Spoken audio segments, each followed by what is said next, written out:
Sudah.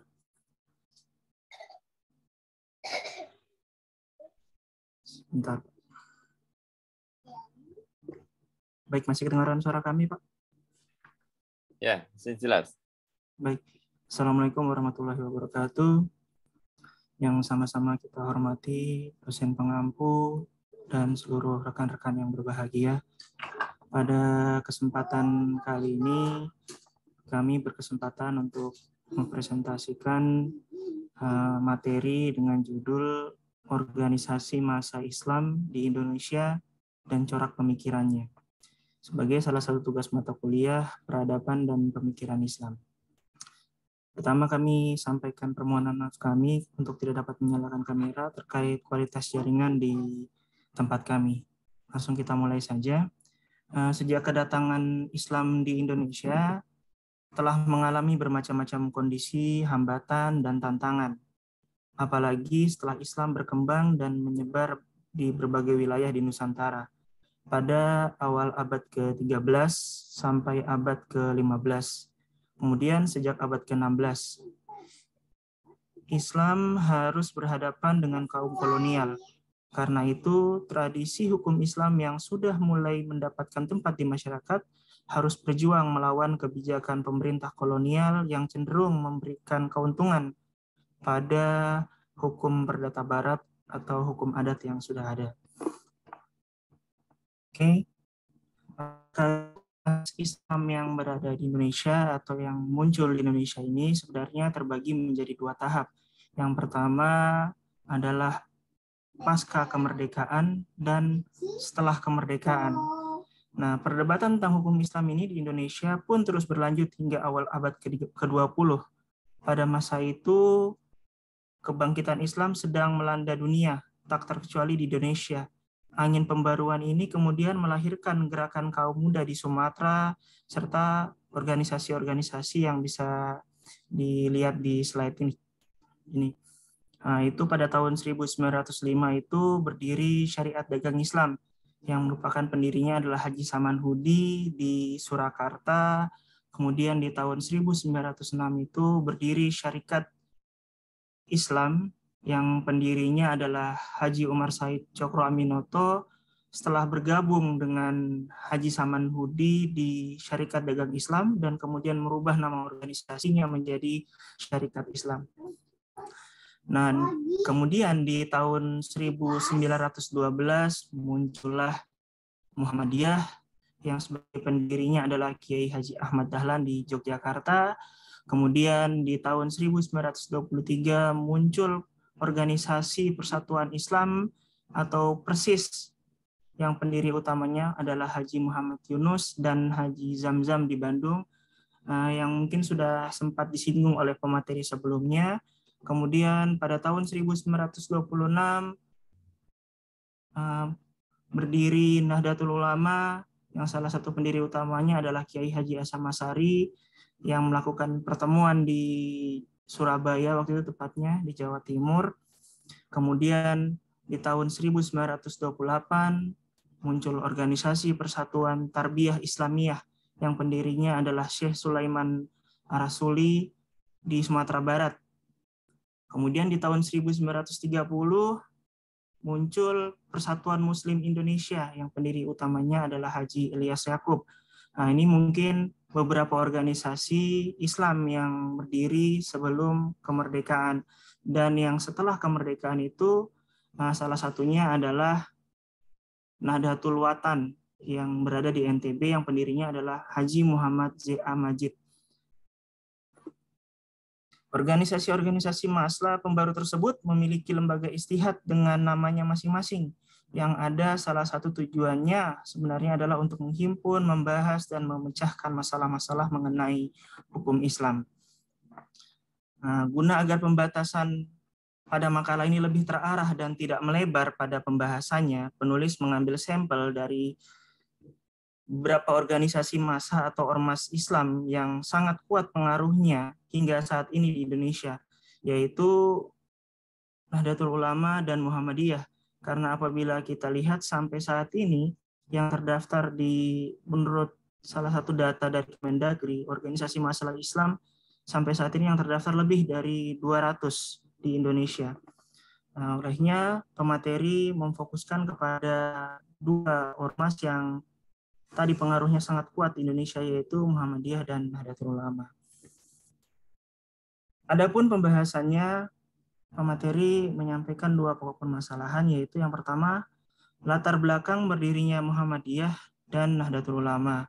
Kemudian yang kedua, bagaimana konsep pemikiran Muhammadiyah dan Nahdlatul Ulama serta perkembangannya di Indonesia. Yang pertama adalah latar belakang berdirinya Muhammadiyah. Muhammadiyah lahir pada tanggal 8 Zulhijjah 1330 Hijriah atau bertepatan dengan 18 November 1912 di Yogyakarta, dan sejarah hidup pendiri awalnya adalah Kiai Haji Ahmad Dahlan. Karena dari pemikiran dan usaha beliaulah lahir embrio organisasi yang kemudian setelah mengalami perputaran waktu berubah menjadi seperti dan sebesar sekarang ini. Sedikit biografi tentang Kiai Haji Ahmad Dahlan. Beliau dilahirkan di Yogyakarta pada tahun 1869 dengan nama kecilnya adalah Muhammad Darwis, anak dari pasangan Kiai Haji Abu Bakar bin Kiai Sulaiman, khotib di Masjid Sultan di kota Yogyakarta. Ibunya adalah anak dari Haji Ibrahim Penghulu. Nah, kemudian setelah beliau menyelesaikan pendidikan dasarnya dalam ilmu Nahwu, Fikih, dan Tafsir di Jogja dan sekitarnya, beliau pergi ke Mekah di tahun 1890 dan belajar kepada Syekh Ahmad Khotib yang merupakan salah seorang dari guru-guru beliau selama di kota Mekah. Dan kemudian di tahun 1903 beliau kembali ke Indonesia. Setidaknya ada dua faktor yang terlibat dalam untuk dijelaskan terkait lahirnya Muhammadiyah ini. Yang pertama, kelahiran Muhammadiyah sebagai sebuah respon terhadap tantangan ideologis yang telah berlangsung lama dalam masyarakat Jawa, di mana di masa itu bisa disebut dengan faktor internal. Ketika itu kondisi kehidupan keagamaan umat Islam di Jawa secara historis dipengaruhi oleh budaya keagamaan yang telah ada sebelumnya, yakni agama Hindu dan Buddha, yang mempunyai warisan budaya yang sangat kuat di tengah-tengah masyarakat Jawa. Perilaku keagamaan Jawa, khususnya di daerah pedalaman, masih kental dengan budaya sinkretisme, yakni pencampur adukan dari berbagai unsur nilai agama, terlebih perilaku sebagian masyarakat Jawa yang masih percaya terkait tahayul dan khurafat yang dianggap dan diyakini memiliki kekuatan supranatural. Di samping itu, sebagian umat Islam juga sering menambah-nambahi dalam masalah ibadah atau yang biasa disebut bid'ah. Menurut organisasi ini, bid'ah itu merupakan praktek keagamaan yang tidak ada dasarnya yang jelas baik dari kedua sumber ajaran agama Islam, yakni Al-Quran maupun hadis. Dalam hal inilah Muhammadiyah menguatkan tekad untuk meluruskan pemahaman keagamaan ke jalan yang benar sesuai dengan ajaran agama Islam yang murni. Faktor kedua yang merupakan faktor dari luar, bahwa kelahiran Muhammadiyah ini didorong oleh tersebarnya gerakan pembaruan Timur Tengah ke wilayah Indonesia pada tahun pertama abad ke-20. Adapun tujuan utama Muhammadiyah adalah mengembalikan seluruh penyimpangan yang ada. Penyimpangan tersebut menyebabkan ajaran Islam tidak murni lagi dan bercampur dengan kebiasaan masyarakat yang ada dengan alasan adaptasi, serta mencoba atau menghapus perbuatan yang dianggap oleh Muhammadiyah sebagai bid'ah. Mulanya, daerah operasional Muhammadiyah sangat terbatas, hanya di Kauman Yogyakarta saja. Akan tetapi setelah Kongres Budi Utomo di tahun 1917, di mana Ahmad Dahlan yang tergabung dalam organisasi tersebut menyampaikan pidatonya yang sangat memukau serta Kongres, sehingga pengurus Muhammadiyah menerima permintaan dari berbagai tempat ataupun daerah untuk mendirikan cabang-cabangnya. Untuk maksud tersebutlah anggaran dasarnya yang membatasi pada kegiatan-kegiatan di Yogyakarta saja haruslah dirubah. Maka pada tahun 1920, daerah kegiatan Muhammadiyah diluaskan meliputi seluruh Pulau Jawa pada tahun 1921 ke seluruh Indonesia. Kemudian selanjutnya latar belakang berdirinya Nahdlatul Ulama. Nahdlatul Ulama merupakan yang artinya adalah kebangkitan para ulama. Adalah sebuah organisasi yang bernafaskan Islam, lahir pada tahun 1926 di bulan Januari. tepatnya pada tanggal 31 di Surabaya, dengan kesepakatan beberapa ulama dengan pendiri utamanya yakni Kiai Haji Hashim Asy'ari. Dalam konteks normalitas sejarah, Nahdlatul Ulama dilahirkan dengan latar belakang dua motif utama, yakni motivasi kebangsaan atau nasionalisme dan motivasi keagamaan atau keislaman. Semangat pendirian NU adalah semangat nasionalisme untuk mencapai kemerdekaan dari penjajahan Belanda. Kenyataan dari peristiwa sejarah sebelumnya telah memberikan pelajaran penting bagi kalangan perjuangan Muslim Nusantara, bahwa perlawanan dalam bentuk fisik secara sporadis hanya akan berbuah kegagalan dan pertumpahan darah yang tentu merugikan pihak Indonesia.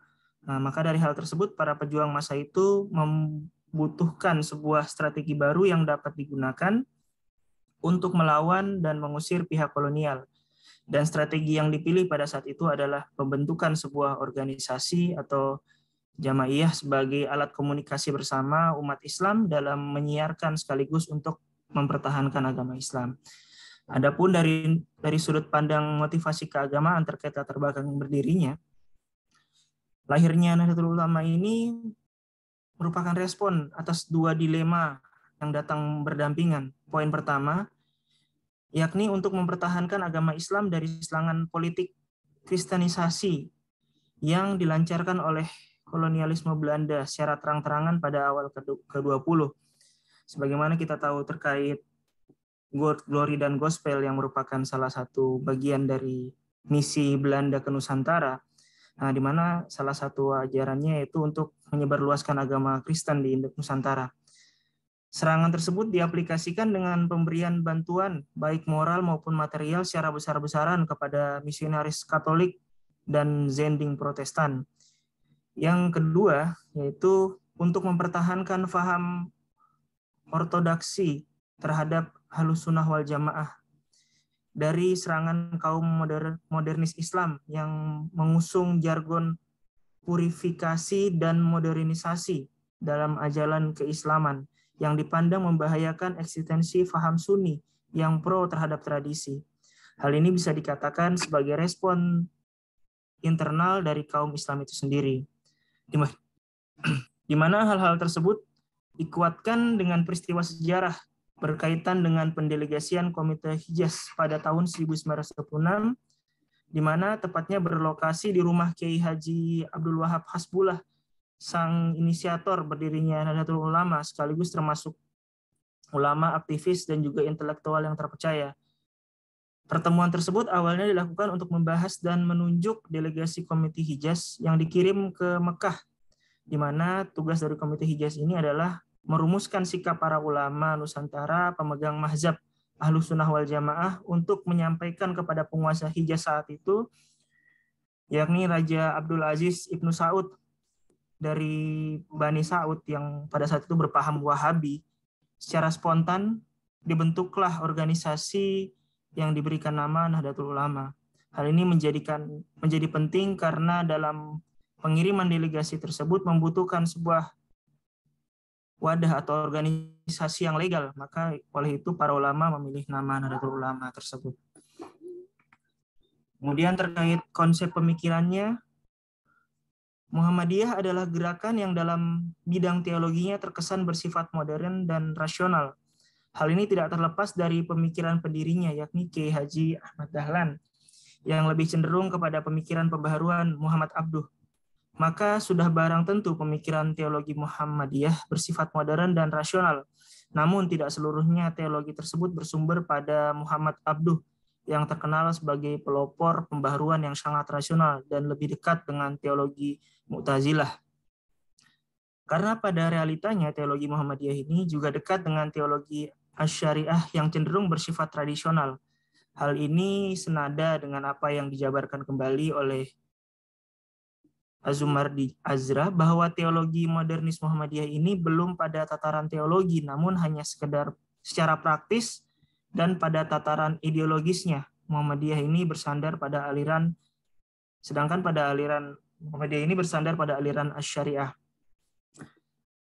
Baik terkait modernisasi dan rasionalitas ala Muhammad Abduh maupun tradisional tradisional ala teologi syariah. Keduanya bukanlah hal yang harus dipersoalkan.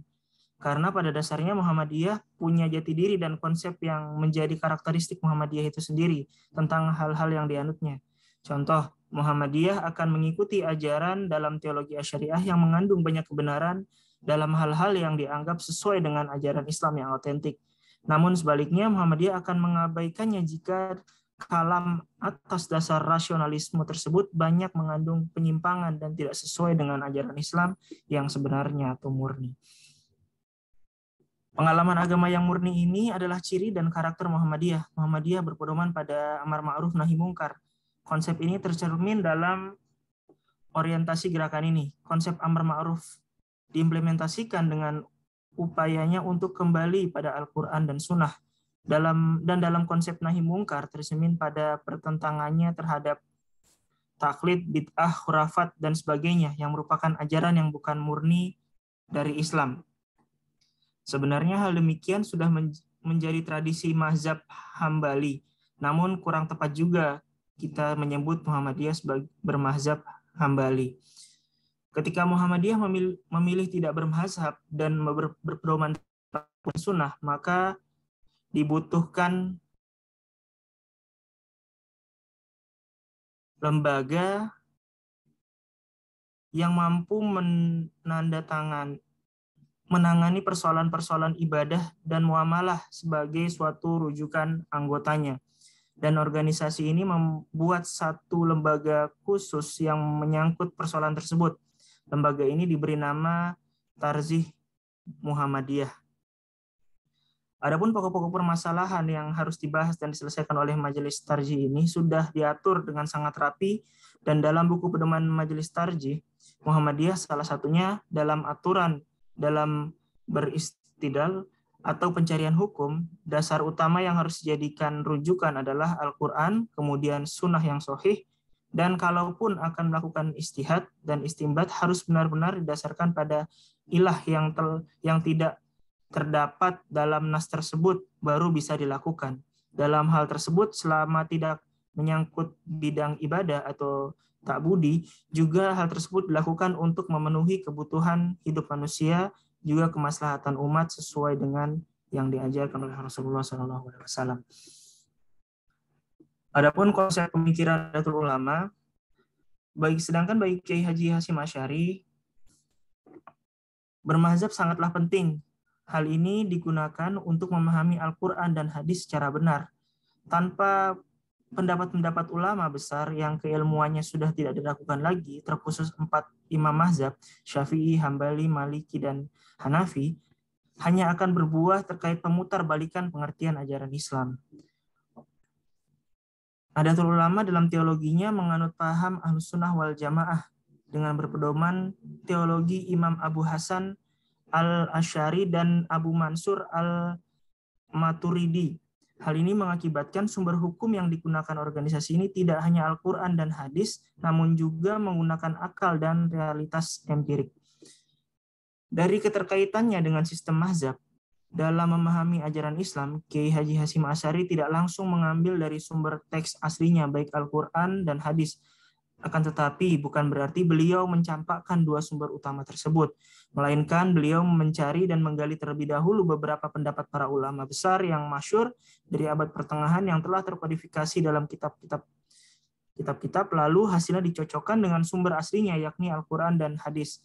Hal ini dilakukan semata-mata untuk menjaga agar jangan sampai dalam mengkaji dan menafsirkan kedua sumber utama dalam ajaran Islam tersebut, orang-orang Islam sendiri salah dalam menafsirkannya. Cara tersebut diaplikasikan dalam organisasi Nahdlatul Ulama dalam kegiatan Bahsul Masail, yang merupakan forum organisasi Nahdlatul Ulama yang dilakukan untuk menghimpun, membahas, dan memecahkan masalah-masalah mauquf dan wakiyah yang harus segera didapatkan kepastian hukumnya. Dalam forum ini, proses pengambilan keputusan hukum dilakukan secara jama'i atau bersama-sama. Adapun organisasi Nahdlatul Ulama yang diasumsikan bersifat konservatif mengalami transformasi yang begitu signifikan di tahun 1980. Dalam tradisi pemikiran Nahdlatul Ulama mengalami fenomena baru, yakni munculnya beberapa sosok lokomotor intelektualisme seperti Kiai Haji Ahmad Siddiq dan Kiai Haji Abdurrahman Wahid yang kita kenal sebagai Gus Dur. Pemikiran beliau berdua memang memiliki corak yang berbeda, namun dengan kehadiran pemikirannya memberikan suasana baru dan bisa disebut dengan neo-tradisionalisme. Ciri dalam masa ini adalah kemampuan dalam meneguhkan identitas tradisional dan secara bersamaan mampu memberanikan diri terbuka terhadap modernisasi. Pemikirannya tidak resisten untuk mempertahankan tradisi lama, namun juga berani membuka diri terhadap kemunculan dan perkembangan wacana baru. Selain tipologi-tipologi pemikiran tersebut, ada juga yang memetakan pemikiran Nahdlatul Ulama yang modernis dan liberal ini dalam 5 tipologi pemikiran, yakni antisipatif, elektif, divergen, integralistik, dan responsif.